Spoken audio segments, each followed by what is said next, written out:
Hey guys, welcome back to Cocky Gachas, and in this video we're going to take a deep dive into Talia to see whether she is indeed worthy of your Everstones. Let's dive right in. So as you can see on my screen, this is my Talia and we are going to take a look at her skills to see whether she is truly worth you pulling, right? So first, we are going to take a look at her sub-skill Greet the Stars. So what this skill does is very simply, at max level, it's going to give 60% of Talia's HP as a shield to the unit that is furthest away and also recover the target's health by 8%. So this is a buffing skills, and also it also gives like a defense buff for 10%, right? So this is quite good given that it scales with Talia's HP itself, and also the percentage wise it's quite decent. And normally, even if you were to use it on a like on a normal lineup, right, it will already be very good because it gives a unit that is the furthest away from Talia the buff itself, the shield itself, and usually this would be your tank unit. So imagine you have a Chloe or Claire that dives into the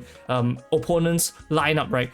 Claire wouldn't be able to be healed by something like a Catherine because it's out of range normally. So a Talia here comes in handy to give her that extra buff, defense buff, and also a shield so that she can tank for a bit longer in enemy lines. And what it also does very well is that you can pair it up with assassins such as Jacqueline and Lindsay. So usually when Lindsay jumps to the backline, unless she evades like a lot, right, given that it's before level 201, Lindsay using ultimate skill would have more evasion, but for now, most of the time you're going in, a lot of firepower, backline DPS is going to focus fire on that one unit, which is the Lindsay or the Jacqueline, right? So you do need an extra form of a healing as well as a shield as well as defense buff for that unit itself, and this is where Talia comes in handy. So very useful skill when it comes to this, and also she can buff herself with this skill, so very decent. So next one we are going to take a look at the second sub skill, which is the Attention to the Stars. What this does is a minus accuracy debuff in a cone shape, 90 degrees if I'm not wrong. Yeah, 90 degrees, and it also deals damage. But of course, if you don't build Talia as a damage like attack unit, right, just using her as a support, it's not going to have as much effect. But this is typically going to hit the tank and a couple other units that are near the tank. Namely, the best units that she can hit is that she can hit the Lindsay, she can hit enemy Rennies. So enemy Rennies and Lindsay or even Dora can be very annoying, and they are all in the front line. So having this minus accuracy buff is very important for you to RNG your way to some clears on some certain stages, right? We all know that having evasion is good, and the same goes for minusing accuracy, right? It's the same thing, just on the opposite end. So it also removes one buff from the target, and most of the time when you are removing a frontline unit like buff, right, it can be in the form of Lindsay Days, but more commonly it will be shields and defense buff from the tanks itself, which can make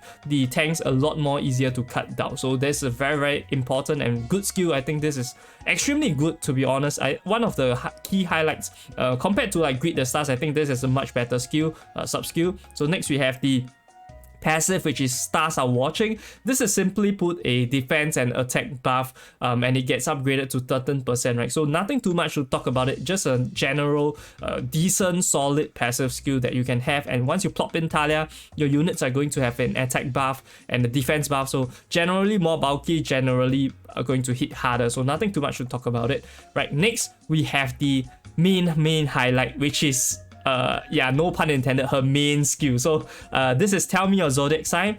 Basically what this does is that it recovers HP every 2 seconds for 8 seconds, and at max level it's going to recover 15% HP, and also the more important thing is that it recovers 350 mana, and we all know how mana is very important in this game itself, right? With more mana, you're able to cast your main skills more, you're able to cast indirectly your ultimate skills a lot more also. And ultimate skills, having the Talia on your team sometimes will result in an extra ultimate skill being casted, or an ultimate skill being casted earlier, which can really turn the tides. It's somewhat similar to having speed, and that is why this is very important. I think this makes Talia quite future proof, because all units kind of need to like cast skills, right? So any team that needs to cast more skills, you can just plop in Talia. It's very like brain dead in a sense. You can't really go wrong plopping Talia into most teams, and that's why she's extremely flexible with the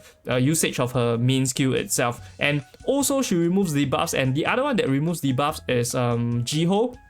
So removing debuff is also very key because you are able to remove, very importantly, certain like debuffs such as minus accuracy. You are able to minus debuff from opponents, Memphi. But I do think that right now the stages, I don't see too many Memphis. So in the future, maybe they'll have more stages with Memphi, and this will be a very, very key thing, right? Also, Arena is quite good because people run Memphi a lot, so we are able to use this in Arena to remove the multi-dimensional analysis and the like the other one that like makes your unit more prone to being crit, right? So very, very important here, her main skill, and also a crazy highlight. I think this is the main purpose people use it for, right? Attention to stars, greet the stars, and stars are watching are all good, but this one is the main highlight. And this also comes with another one, which is the ultimate, right? Which is very good because the ultimate is basically a duplicate of its of her main skill. So the main skill is so good,